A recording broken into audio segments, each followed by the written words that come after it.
This powerful channeling from Quo, delivered on November 13th, 2010, delves deeply into a universal question for spiritual seekers. Am I doing what I came to do? The message offers profound reassurance and perspective to anyone wrestling with doubts about their spiritual path, service, or purpose. I deeply desire to know the truth in order to serve. I love you unconditionally. November 13th, 2010. Channeling disclaimer. This telepathic channeling has been taken from transcriptions of the weekly study and meditation meetings of the Rock Creek Research and Development Laboratories and L/L Research. It is offered in the hope that it may be useful to you. As the Confederation entities always make a point of saying, please use your discrimination and judgment in assessing this material. If something rings true to you, fine. If something does not resonate, please leave it behind, for neither we nor those of the Confederation would wish to be a stumbling block for any. Jim, the question this evening has to do with the feeling that so many of us have when we wonder if we're doing what we came to do in the spiritual sense in this incarnation. Quo, could you speak to us about that type of wondering and just what the spiritual significance is of the question of whether or not you're doing what you came to do? Carla channeling. Quo. We are those known to you as the principle of Quo. Indeed, because of the song played to help tune the group this evening, we would introduce ourselves as those who are part of the Confederation of Angels and Planets in the service of the Infinite Creator. One, we greet you in the love and in the light of the one Infinite Creator, in whose service we come to you this evening. Thank you for calling us to your group. Thank you for taking the time out of your hectic lives to seek the truth. It is our privilege to speak to you this evening concerning the wonderings that you have about the purpose of your life. But before we move into spiritually based discussion, we would ask a favor of you, and that is for you to use your discrimination and powers of discernment as you listen to or read these words. Use what resonates to you, and please, if our thoughts do not resonate, then leave them behind and keep seeking. Keep searching for that resonance that means that you have found material that will excite and engage you. If you will monitor your responses to that which we say and take only those things that resonate, we shall be grateful, for it will allow us to be sure that we cannot infringe upon your free will or disturb the pattern of your seeking. We thank you for this favor. Each of you planned this incarnation carefully. Certainly, there are those at the beginning of the cycles of third density who incarnate automatically. They have not polarized enough to take over the decision-making when it comes to how the incarnation should go, what relationships it should contain, upon what the lessons should be focused, and so forth. However, as the one known as L has pointed out so accurately, this is not the beginning of third density, but its very end. Boot camp is hard, but it is drawing to a close. Third density light is waning. You are experiencing not only the sunset, but shall we say, the gloaming, the indigo twilight time of third density light. And as it sets, fourth density light dawns. And it is those fourth density energies that create the feeling of the clarity of the catalyst that you are experiencing now. It may not seem that it is a great advantage to be so aware of catalyst and so able to see through it, and yet you may count it as a great resource. For it enables you to know that you are not fooling yourself. You are not dreaming. You are on task and on your job, whether it feels as if you are or not. Indeed, my friends, you cannot help but be about your business because you have carefully set your life up so that the issues which you felt would help you to balance the energies of love, wisdom, and power would be with you throughout the incarnation. It is not a punishment to have lessons repeat. They do not truly repeat, for you are spiraling ever onward and upward in your learning, and when the lessons come to you again, you are in a different place. You have peeled away a layer or two of the onion skin of personality, enculturation, and mindlessness, and you meet the repeating catalyst from a new perspective every time. Never think that there is a judgmental creator behind the difficulties of your life. Know that the patterns of difficulty in your life are gifts. They may seem hard to open. They may not feel blessed, but they are. They are precious. We have often talked about life in third density, and indeed life in general for those of us in other densities as well, as taking place in a refining oven. When this instrument tunes, she begins with a song she learned as a child. The words go, "Temper my spirit, O Lord, keep it long in the fire. Make it one with the flame, let it share that up-reaching desire. Cast it thyself, O my God, swing it straighter and higher. Temper my spirit, O Lord, temper my spirit, O Lord." The poet who wrote that knew about the refining fire of the catalyst of a life lived consciously. The Athanor of Earth works because you cannot see through the veil completely. You cannot know the larger picture. You cannot think your way into grasping why you chose the catalyst you chose, and why you chose the patterns of important relationships and solitude and all the issues of your life as you chose them. And perhaps it is only a shortcut to tell you that it was well planned, and that you can trust yourself and your higher self as the planners of the incarnation you are now experiencing. In a way, my friends, it is a shortcut. In another way, it is the only way to move forward with spiritual questions. If you analyze spiritual questions, such as the purpose of your life, beyond a certain point you are attempting to build a stairway to heaven made of facts and inferences, logical deductions and analyses. Yet life bursts the bounds of logic and analysis. Life is mystery and often seems to descend into various chaoses. There are dark nights of the soul between the daylights of epiphany and transformation. Only in moments of clarity that are gifts from spirit can one know beyond all telling that all is truly well. The vagaries of life in third density are imponderable and impossible to predict. It may be obvious to you what the purpose of your life is, spiritually speaking. It may not. This instrument, for instance, is one of those who is content to gaze upon her path of service. Service. She is one who has no wish to do anything differently or otherwise. However, catalyst arrives for this instrument when she is not able to do the work that she feels that she should be doing. This last year has been a constant epiphany to her in that almost never has she felt that she was able to work with the excellence which she demands of herself. For others, there is not even the comfort of feeling that one knows what one's true service to others is. One can deduce one's incarnational lessons from the themes that repeat, but one cannot deduce what one's true service is. The ways of spirit are too intricately bound up in the rhythms of your life, the life of the planetary population, and the changing needs of the tribe of humanity. Now let us look for a moment at the nature of spiritual service. One's first choice is in adopting a way of living, a rule of life, as this instrument would call it. Shall you dedicate yourself to serving others, or shall you dedicate yourself to serving yourself, looking after your own interests, amassing money and power and influence? If your interest in amassing power is limited to the power you have over yourself, that is, if your interest is in self-discipline, then you are firmly set on the service to others path. If you have interest in manipulating others to make things better or more comfortable for yourself, then unless you wish to be upon the service to self path, it is time to evaluate anew how you wish to spend your energy.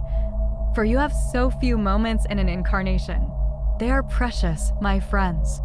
You are in the Athanor of life to burn away the slag and the dross, and to find the gems and the gold that are within you. We assure you that you are precious, full of gems and full of gold, but as in the world of nature, the treasure is hidden beneath the soil of living. There are some who enjoy digging for those nuggets of gold and precious gems. There are those who are content to come across them in the process of dealing with catalyst. Either way is satisfactory, for both lead to those moments when you know why you are in the furnace and what is being burned away. We would offer you the suggestion that it matters not whether or not you feel you are doing the appropriate thing to be of service to humanity. You are being of service. You cannot help but be of service by the way you vibrate, by the frequency that you hold. If your heart is only open, as the one known as Elle said she tries to do every day, the planetary heart is that much further open. What you do changes the world. What spirit does within you transforms the globe. Never fear that you have somehow been left out of that wonderful feeling of having a purpose and being about the Creator's business on this earth, for you are the Creator's eyes of love. You are the Creator's hands of love. You are the Creator's words of love. You are the Creator's thoughts of love. We would suggest to you that the very first job of all of you, because you are human, because you are part of third density Earth, is to hold the frequency of love and allow a space for it to flow through you. My friends, do not attempt to love from your yellow ray energy center. Do not use your will to bring forth your human love. Use that precious commodity of will and desire to allow the Creator's love to flow through you. Unlike your surface emotions, the Creator's love is not limited. It is infinite, and it is already flowing through you. Consequently, you have only to hold the frequency of love. Hold your heart open, let your mind and your emotions be at peace, and feel the love flow through you and out into the world. As you feel the love flowing through you, bless it. Set your intention to serve, and you shall serve beyond your wildest dreams. We speak here of the inner purpose of living, not the outer work, but the inner work. It is the most valuable. It makes the most difference, and it never shows. In fact, the only way it shows is that when you are loving, love flows back to you from the most unexpected sources, tenfold, 100-fold, and 1,000-fold.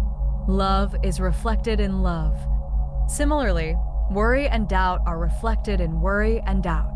What you think about makes a great deal of difference. How you think about what you think about makes a difference.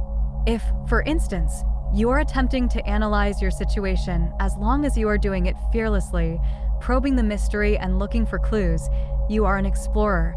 You are gaining intelligence about your situation, and there is no untoward effect from that.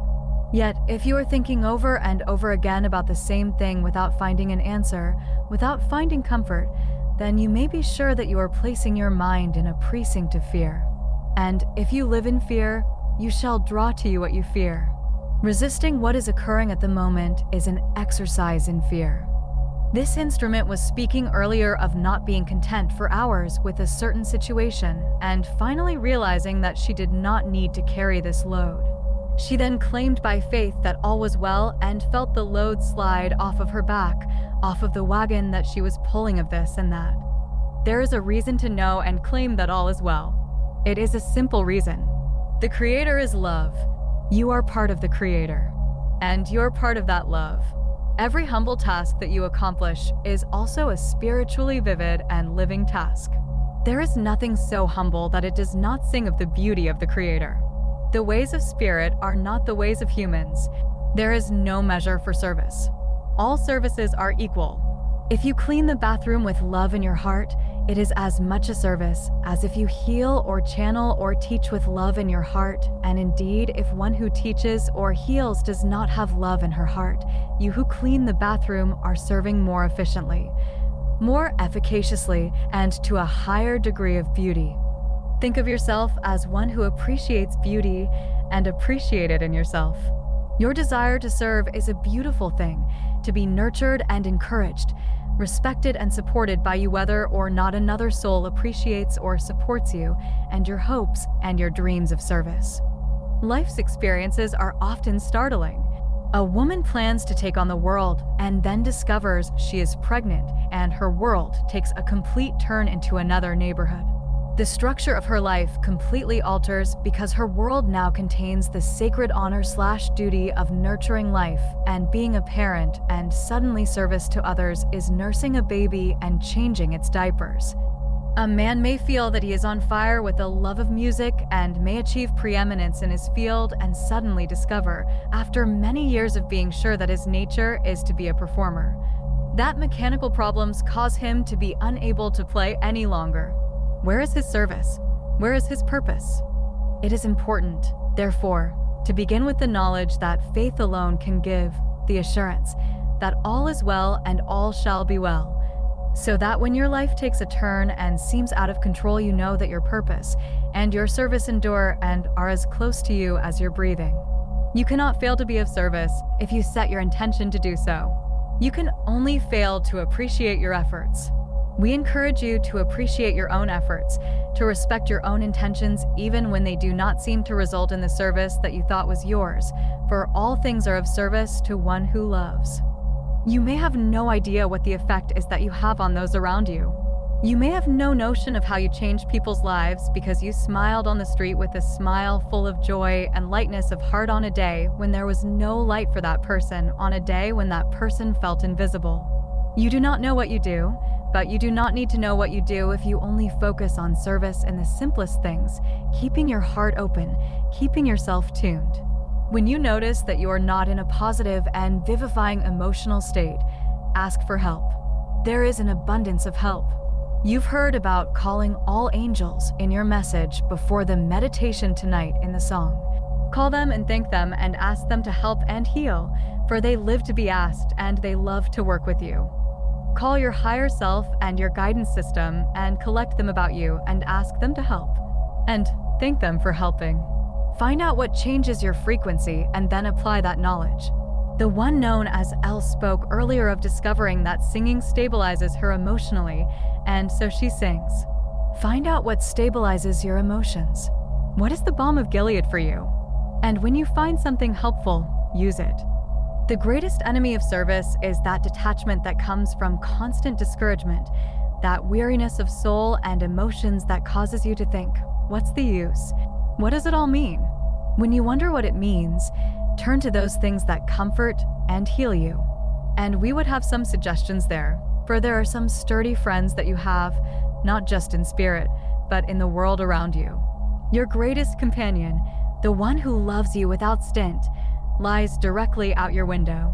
Mother Earth, the world of nature, first and second density, loves you without stint and knows no other way to be.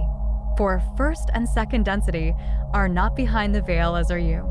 They are aware of the Creator and the oneness of all things, and they dance with all things including you. When there is despair and discouragement lurking within you, take it to Mother Earth. Take it to your tree, or your planting, or hike along trails that have no artifacts of man to disturb the energy, and cast yourself upon the bosom of Mother Earth. She can take all the negativity that you feel, and she can heal it by her sanity and her perspective. There is a wonderful companion that you have that enables you to find a higher perspective, and that is your sense of humor. It is not that we discourage serious thinking. All things are useful in moderation, but the heaviness and the seriousness of spiritual thoughts need to be tempered with the yeast of laughter. There are always humorous aspects to the darkest picture. If you doubt that, set yourself to describing your situation as if it was a cartoon and your job was to find a caption. Make yourself laugh. Enjoy your own company and seek out laughter when you are beyond yourself. Watch a comedy. Share a joke with a friend or tell it to yourself. Then take that step back from utter immersion in what you are thinking. That gives you that life-saving distance, that penchant for joy. Another great companion that you have within the veil is your appreciation for beauty. Beauty is all around you in people, in architecture, music, dance, and the world of nature. Let yourself be moved and touched. And when you feel that beauty within you, celebrate it, enjoy it, and let yourself feel the joy of loveliness. Indeed, to do this it is necessary often to empty oneself of what the one known as our calls pride or dignity. It is all right to be undignified. It is wonderful to be spontaneous. It is not always appreciated by others, but there is a tremendous balance in being able to laugh, to love, to appreciate. Let these energies move through you, and they also will tend to stabilize your emotions. It may seem to you that we are telling you to make yourself behave in certain ways, and perhaps that is how it comes out on the surface. What we are attempting to do is open the pathways of spirit within you. For there are dead energies and there are live energies. Those energies that contract in fear are dead. Nothing can grow except worry. Yet to one who is able to accept precisely what is occurring, the pathways of spirit are open and joy and gratitude flow like water and bubble like champagne. Lastly, we would address the concept of outer service. You did, indeed, come into your incarnation with your intentions set to serve in an outer sense. However, what throws off the thinking of most spiritual seekers in this area is the fact that many entities wish to do no outer service that is obvious. In other words, the energies that have to do with teaching vast numbers of students and raising a child are one and the same. It does not matter whether your attention is lavished upon one child or the children that are of your family, or whether you are a teacher to many. You are being of precisely the same service in either case. The one known as our speaks often of wishing to be of service in a way that satisfies his great desire to fulfill that service that must be out there. Yet already, to many, including the non-profit foundation of which this instrument is a part, he is the salvation for all things technical, causing the bulky ornery. Technical devices absolutely necessary for the work of the organization to be able to function. Without the one known as R, many things would grind to a halt. Computers would act up, and you would scratch your heads and wonder what was wrong. The skills of the one known as R cause the computers to behave and do the job they were intended to do. The question is, how can one feel that one is of service if one is not doing that which is perceived as being of service? And this we cannot answer. Know, therefore, that you do have outer tasks that only you can do and that you gravitate naturally towards them and cannot be kept from them. But know also that these do not often look like service to your culture. It is a rare entity within the Athanor of life on planet Earth who has this instrument's experience of doing something like the channeling, from which she gains great satisfaction. Side 1 of tape ends. Carla channeling. In knowing that others perceive her as one who is of service. For the most part, service is an intimate thing, close to the heart and not easily perceived by others straight away. Yet when a service to others entity is mentioned, smiles break out from all who know that person, for there is a loveliness to that person's company and a rest and a healing in their presence. And whether or not what they do in the outer sense seems to be a direct line of service, it is indeed the service that they came to do. You are doing what you came to do, and if it changes tomorrow, you will still be doing what you came to do. Trust that the way your incarnation works is that you set your intention to serve, and the more strongly that you are able to set that intention, the more help you will attract, the more synchronicities will confirm to you that you are on the right track. The more feedback you will get from the creation around you. Give yourself over to this interactive, unified process and lay your weary burdens down in thanksgiving and joy, for you are serving and serving beautifully and with utter perfection, right now and always. We would ask at this time if there is another query in this circle. We are those of Quo. R. Quo, I had one question on this topic. Earlier you mentioned not to attempt to serve from the Yellow Ray Center, and I did not understand the context. Would you say it in a different way? Quo. We are those of Quo, and are aware of your query, my brother. When we speak of loving from the Yellow Ray Energy Center, we are speaking of willing oneself to love. The emotions that you are given with your physical body are finite. They can be exhausted, and we do not encourage the attempt to love and to serve from the Yellow Ray. Let us give you an example, my brother. Say that a healer wishes to heal another who is ill, and the healer has a good deal of personal power, a real gift for healing. The healer can do one of two things. It can work from the Yellow Ray, or it can work from the Green Ray. If it works from the Yellow Ray, it has not engaged the open heart. It has not ascended to the gateway of intelligent infinity to ask for help from spirit.